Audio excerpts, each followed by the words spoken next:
Hello friends. Today we will study the new story The Luncheon. A luncheon is a formal meal, but usually a small one. What happens when a luncheon becomes elaborate and the host does not have enough money? I caught sight of her at the play, and in answer to her beckoning, I went over during the interval and sat down beside her. It was long since I had seen her. She addressed me brightly. Well, it's many years since we first met. Do you remember the first time I saw you? You asked me to luncheon. Now, this play we are reading about, it is a story that went 20 years ago, and after 20 years, they have met at a play, the narrator and a lady. Now we will get to know what was happened 20 years ago. Did I remember? It was 20 years ago and I was living in Paris. I had a tiny apartment and I was earning barely enough money to make both ends meet. This is all about the narrator. She had read a book of mine and had written to me about it. I answered thanking her, and presently I received from her another letter saying that she was passing through Paris and would like to have a chat with me. But the only free time she had was on the following Thursday. She was spending the morning at the Luxembourg, and would I give her a little luncheon at Foyot's afterwards. The narrator is telling us about 20 years ago he had met a lady, and she was interested to meet this man. She gave her time and she asked him for a luncheon at Foyot's. In another para, we would read about what has happened in the Foyot's restaurant. Foyot is a restaurant at which the French senators eat, and it was so far beyond my means that I had never even thought of going there. Here the narrator tells us that Foyot is a restaurant where the ministers used to eat, and he has not even thought of going there because he had not much money to afford going that kind of restaurant. But I was flattered, and I was too young to have learned to say no to a woman. Now he had been flattered so much, and he was so young that he hadn't say no to any woman. So by his kind gesture, he had fixed that meeting. He had fixed that luncheon in that particular restaurant. I had 80 francs to last me the rest of the month, and a modest luncheon should not cost more than 15. If I cut out coffee for the next 2 weeks, I could manage well enough. Now he is managing that what he has to cut short in his requirement. He has to cut down the coffee so that he can manage the whole month. I answered that I would meet my friend at Foyot's on Thursday at 12:30. She was not so young. She was in fact a woman of 40. She was talkative, but since she seemed inclined to talk about me, I was prepared to be an attentive listener. I was startled when the bill of fare was brought, for the prices was a great deal higher than I had anticipated. Now, when he had reached that restaurant, the lady was talking, though she was not so young, but he was really shocked with the fare or with the bill, because he had not thought that it would have come so much. But she reassured that I never eat anything for lunch. She said, "Oh, don't say that." I answered generously, "I never eat more than one thing. A little fish, perhaps. I wonder if they have any salmon." Now the irony is this, that she will say that she would not eat more than one thing, and still she is going to take one after the other. She would order highly expensive items or highly expensive dishes in this restaurant. For example, first of all, she would order for the salmon. It was not on the bill of fare, but I asked waiter if there was any. Yes, a beautiful salmon had just come in. It was first they had. The waiter asked her if she would have something while it was being cooked. No, she answered. I never eat more than one thing unless you have a little caviar. I never mind caviar. Now, again, a second thing she ordered, but again she mentioned with a phrase that I never eat more than one thing.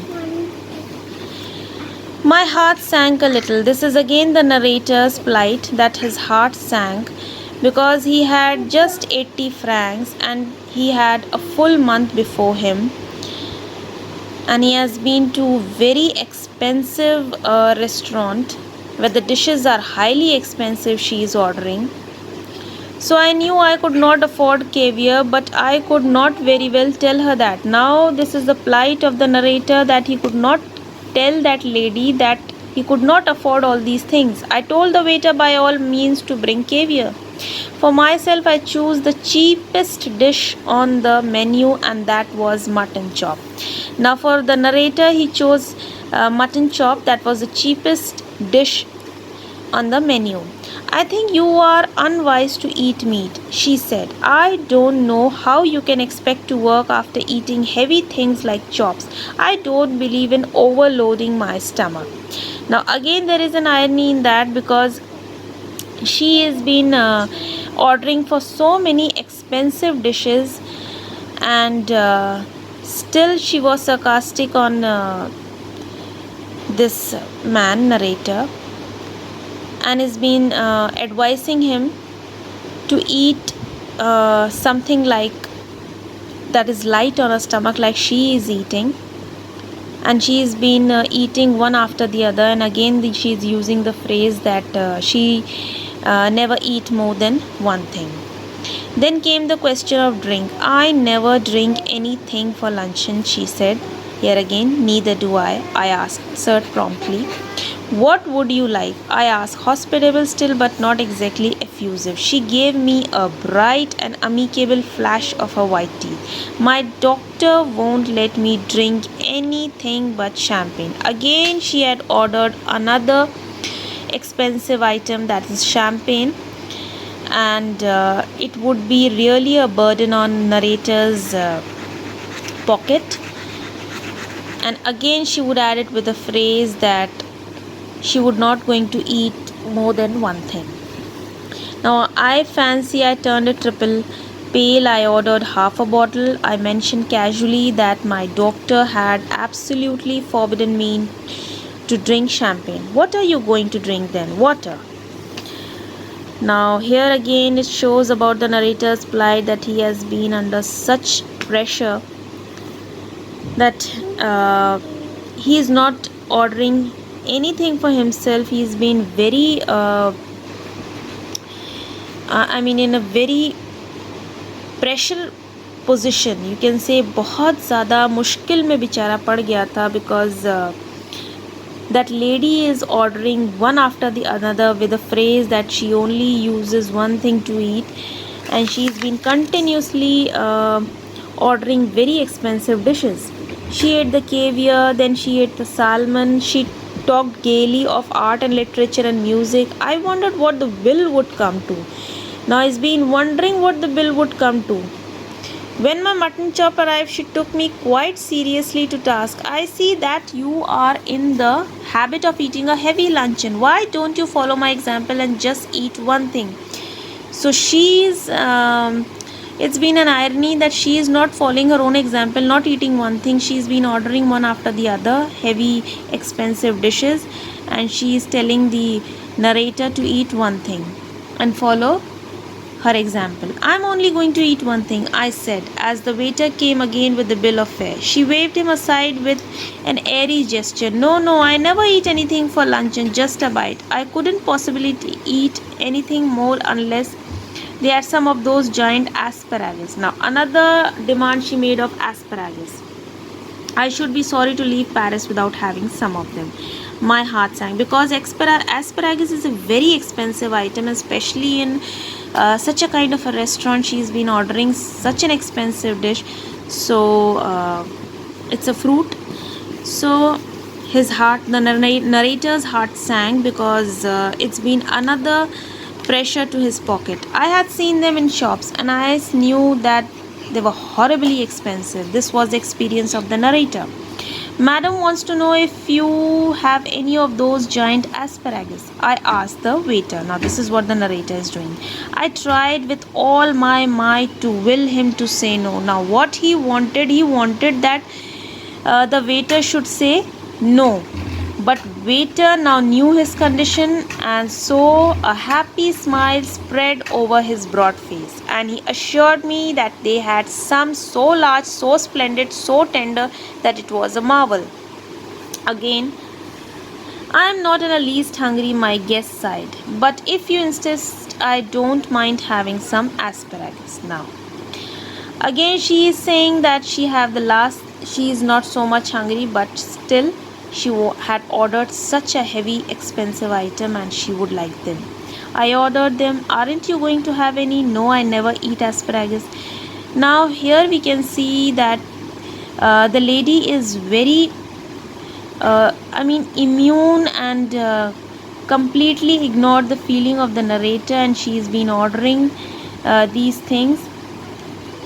And उसने बिल्कुल नज़रअंदाज कर दिया था, completely ignored the narrator's condition that he has been ordered very cheapest thing on the menu and she has been ordering such high expensive items. Okay, so this is one of the characteristics of this lady.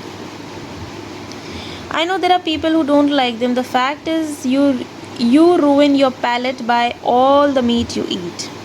We waited for the asparagus to be cooked. Panic seized me. It was not a question now of how much money I should have left over for the rest of month, but whether I had enough to pay the bill. Now again the pressure came to the mind of the narrator that he had enough money not for the whole month, but to pay the bill. I knew exactly how much I had, and if the bill came more, I had made up my mind that I would put my hand in the pocket and the dramatic cry start up and say it had been picked. Now, these are the thoughts that came to the mind of the narrator, that if he is going to have more than his pocket, then he would make a dramatic cry and would say that he has been robbed of. Of course, it would be an awkward, but if she does not have enough money to pay the bill, now then the only thing would be to leave my watch and say I would come back and pay later. Now this is another thought, that if he is not able to pay the bill, then he would leave his watch and would come back and pay later. Now the asparagus appeared. They were enormous, succulent, appetizing. I watched the woman thrust them down her throat in large mouthfuls, and at last she finished. Coffee, I said. Yes, just an ice cream and coffee. Another demand she made of an ice cream with coffee. She answered I was past caring now, so I ordered coffee for myself and an ice cream and coffee for her. You know, there's one thing I thoroughly believe in, she said. She ate the ice cream. One should always get up from a meal feeling one could eat a little more. Now, this is what she's been using, a phrase that one should always get up from a meal feeling one could eat a little more, and she has been eaten such a huge luncheon in front of that narrator. And are you still hungry? I asked faintly. Oh no, I am not hungry. You see, I never eat more than one thing for a luncheon. Again, she said the same phrase, and she has been eating such huge expensive items one after the other. Then a terrible thing happened. While we were waiting for the coffee, the head waiter, with the ingratiating smile on his false face, came up to us bearing a large basket full of huge peaches. Now, Lord knew what they cost. Now, what the waiter do? That he knew the condition of the narrator, and now he again came with a lot of peaches. I knew what they cost. A little later, for my guest, going on with her conversation, absent-mindedly took one. Now she took one. You see, you have filled your stomach with a lot of meat. My one Miserable little chop, and you can't eat anymore, but I've just had a snack and I shall enjoy a peach. Another, this is an irony because she had a huge luncheon and still she is saying that she had a little snack and so she is taking a peach. The bill came, and when I paid it, I found that I had only enough for quite an inadequate tip. Her eyes rested for an instant on the 3 francs I left for the waiter, and I knew that she thought me mean. Now, he had only 3 francs for the waiter for a tip. She may thought him mean, but he had that much money left for him with the narrator. But when I walked out of the restaurant, I had the whole month before me and not a penny in my pocket. Now, such a condition was of the narrator that he hadn't had any penny in his pocket and a whole month before him. Follow my example, she said as we shook hands, and never eat more than one thing for the luncheon. I'll do better than that, I retorted. I'll eat nothing for dinner tonight because he had such a condition that he has nothing left for the whole month. For her, it was a humor. Humorous, she cried gaily, jumping into the cab. You are quite a humorous, but it was a true reality for the narrator. Now, but I have had my revenge at last. I do not believe that I am a vindictive man. This is a kind of a revengeful person, but he has not taken any kind of revenge with the lady. But I was happy to observe that today she weighs 21 stone. Now, her weight has gained so much that he was happy that the revenge had already been taken. Now we come over to question and answers. First of all, how many years did the narrator and his guests meet for the first time? It was 20 years ago. Name the restaurant where they had lunch. It was Fayot. Why did the narrator think that the restaurant was far beyond his means? Because he was flattered. It was where the French senators ate. See, Fayot was kind of a restaurant where the ministers used to eat, and he was not an elite person who could eat at such a restaurant. What dishes did the woman eat for lunch? It was salmon, caviar, champagne, asparagus, coffee, ice cream, peaches. Now answer the question in 30 to 40 words. Why does the narrator decide to go for lunch with a woman? Because he was flattered that she had read his book and wanted to talk about him. The woman keeps repeating the phrase, I never eat more than one thing. Why is this funny? Because she gorged herself on all the most expensive thing on which the restaurant gives. Does the narrator enjoy this meal? No. Because he was shattered at the expensive things the woman had. At one point in the story, a happy smile spread over the waiter's face. Why? It's on page 95. I tried with all my might to will him to say no. A happy smile spread over his broad face, and he assured me that they had some so large, so splendid, so tender that it was a marvel. Fourth question. We have done it. Okay, answer these questions in 80 to 100 words. The author thought he was not a vindictive man, but said that he finally had his revenge. Why does he say so? I have written this answer. It is here. The story Luncheon relates incidents replete with humor and irony involving the author and the lady in the restaurant 20 years ago. The author suggests how he was tactfully suggested by a lady to meet her at the high-grade restaurant, Fayot. Given the poor condition of the author at that time, visiting a highly expensive restaurant along with the lady for the luncheon was very ironical. In the name of luncheon, she started placing order for highly expensive items like salmon, caviar, champagne, asparagus, etc. without bothering about the bill. Ultimately, he had to give away whatever money he had with him in paying the bill. He was left without a penny, and whole month was before him. The author was not a vindictive man, but he did not say a word to her. But after 20 years, the embarrassment done to him was avenged in due course of time, as the lady is now 21 stone. Another question is second one. Describe the woman in the story. Think about the characteristics as well as the physical appearance. Give examples from the story. Again, I have done this answer. You can take this from here. The woman was not very young. She has read one of his books and wished to talk about it, and she asked him if they could have lunch at Fayot, at a restaurant frequented by senators.